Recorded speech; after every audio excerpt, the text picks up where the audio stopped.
네, 정한 시간 되었습니다. 우리 사도신경으로 신앙 고백하심으로 금요일 새벽 예배 시작하겠습니다.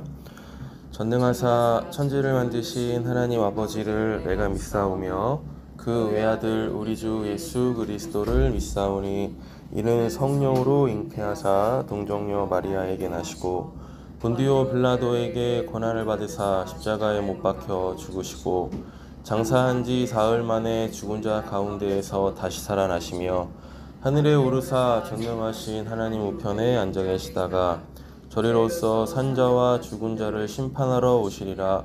성령을 믿사오며 거룩한 공회와 성도가 서로 교통하는 것과 죄를 사하여 주시는 것과 몸이 다시 사는 것과 영원히 사는 것을 믿사옵나이다. 아멘. 찬송가 347장 찬양 드리겠습니다. 347장입니다.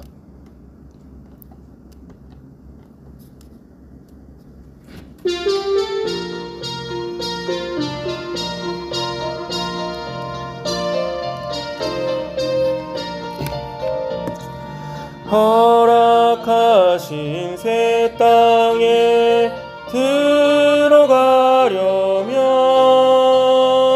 마음의 준비 다하여 힘써 일하세. 여호수아 본받아 앞으로 가세. 우리 거할 처소는 주님 품일세. 시험 환난 당해도 낙심 말고서 맘의 걱정 버리고 힘써 일하세. 여호수아 본받아 앞으로 가세. 우리 거할 처소는 주님 품일세. 가신 예수님 바라보면서 모두 마음을 합하여 힘써 일하세. 여호수아 본받아 앞으로 가세. 우리 거할 처소는 주님 품일세. 일할 곳이 아직도 많이 있으니 담대하게 나가서 힘써 일하세. 여호수아 본받아 앞으로 가세. 우리 거할 처소는 주님 품일세. 3절입니다. 가신 예수님 바라보면서 모두 마음을 합하여 힘써 일하세. 여호수아 본받아 앞으로 가세. 우리 거할 처소는 주님 품일세. 일할 곳이 아직도 많이 있으니 담대하게 나가서 힘써 일하세. 여호수아 본받아 앞으로 가세. 우리 거할 처소는 주님 품일세.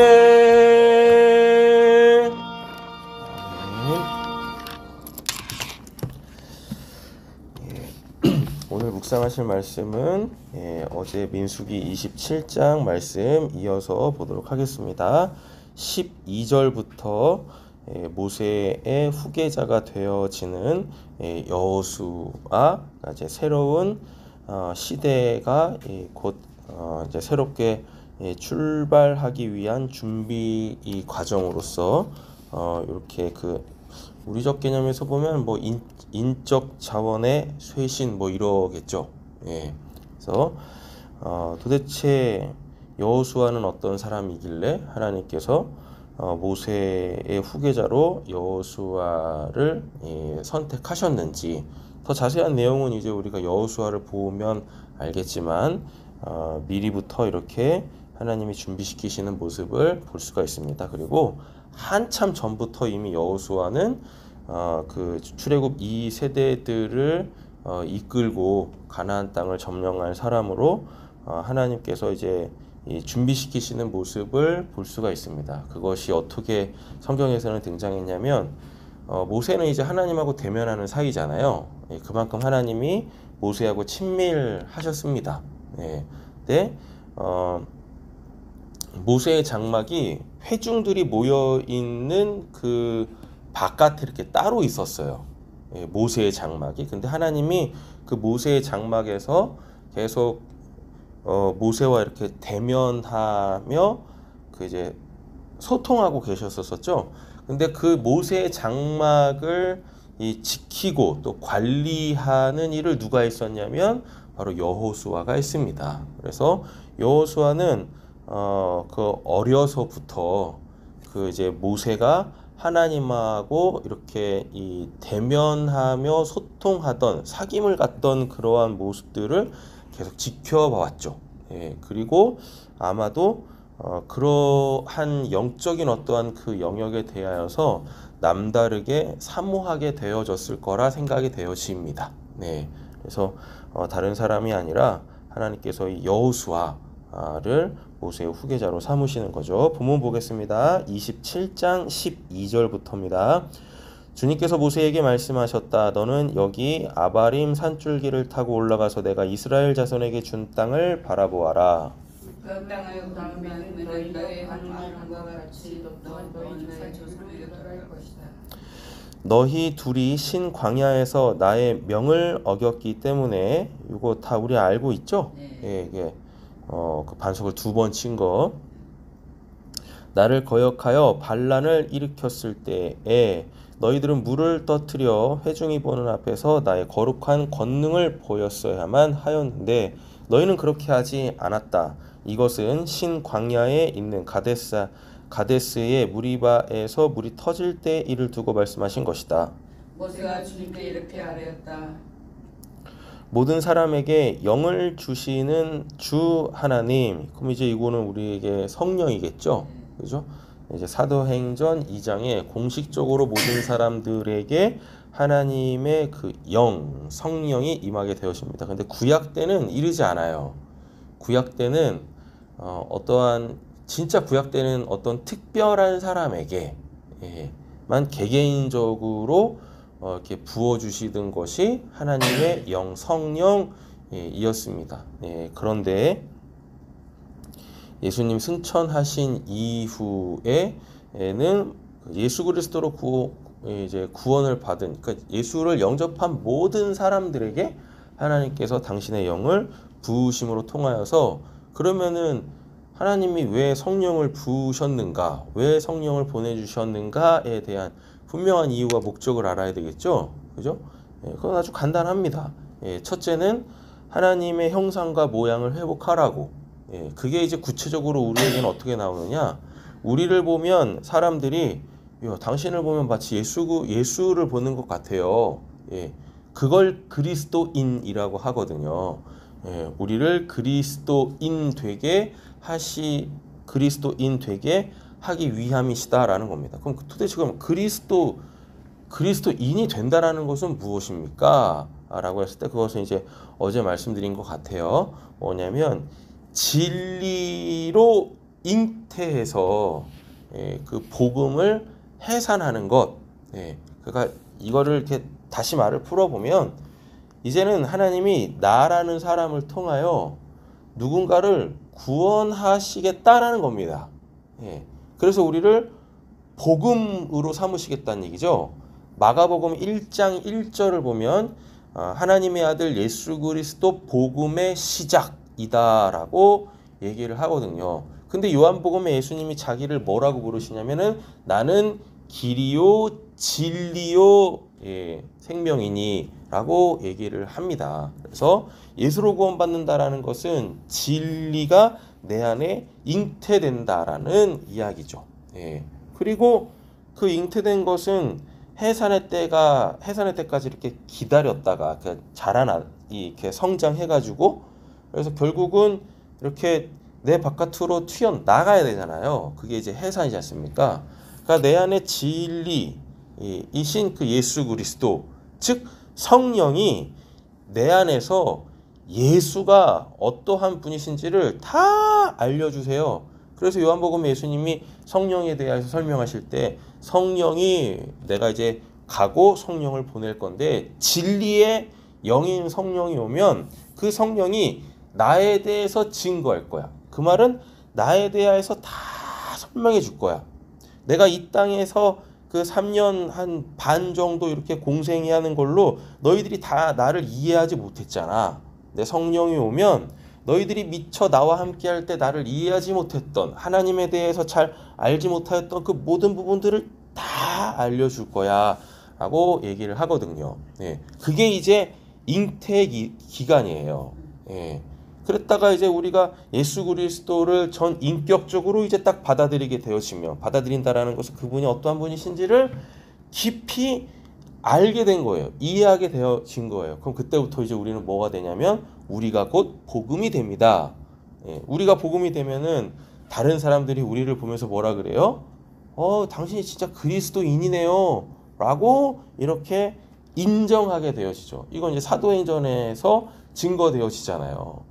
열심히 막 이렇게 막 기쁨으로 막 신앙생활을 하고 있어요. 그래서 하나님 사랑, 이웃 사랑 실천하고 오직 하늘에 소망 두고 있고 마치 예수 그리스도가 이 땅에서 살아내셨던 그 공생애의 삶을 개개인들이 성령으로 말미암아 다 살아내고 있고 그러니까 그 거룩한 교회, 거룩한 삶을 살아내는 그 성도들을 보면서 그들의 주변인들이 구원받지 않은 사람들이겠죠. 주변인들이 자꾸 누구를 연상하게 되어지냐면 예수가 저런 삶을 살았었는데 저 사람들이 좀 예수하고 똑같은 삶을 살고 있네.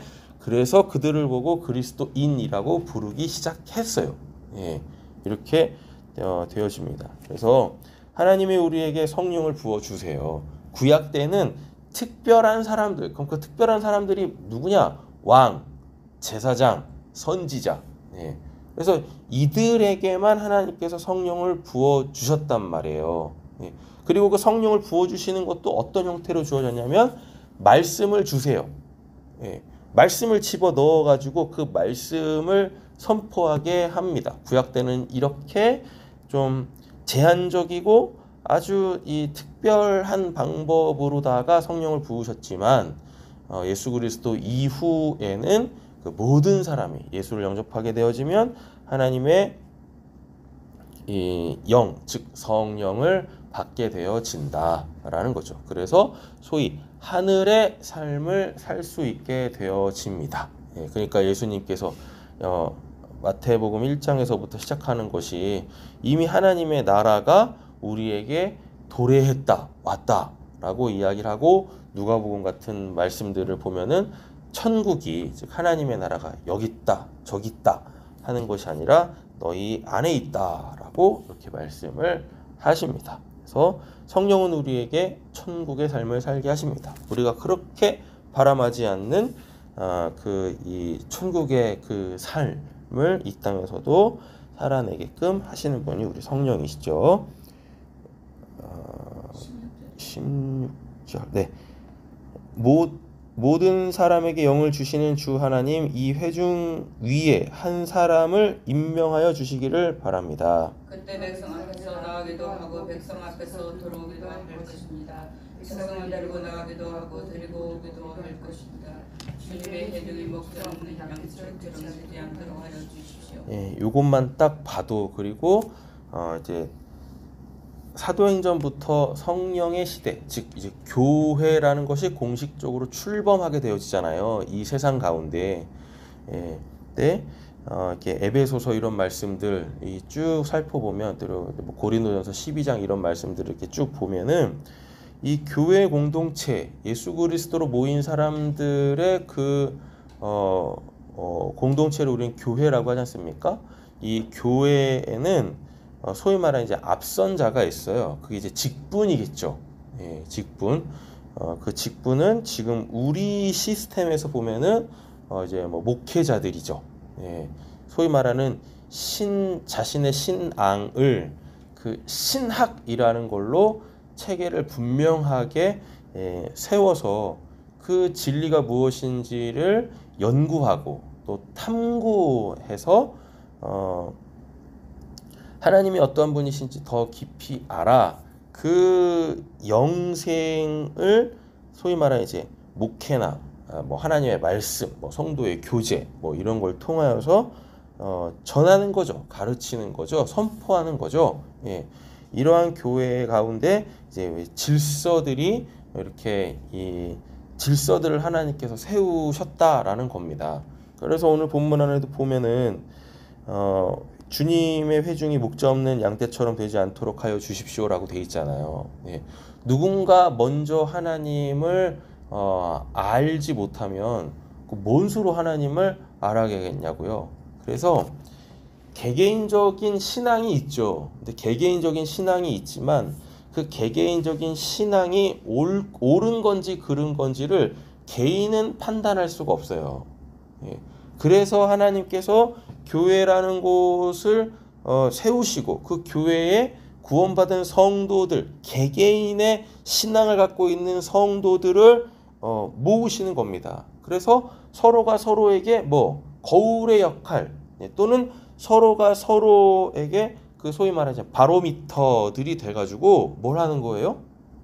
신앙이 그 개개인들의 신앙의 그 옳고 그름들이 드러나게 하시는 겁니다.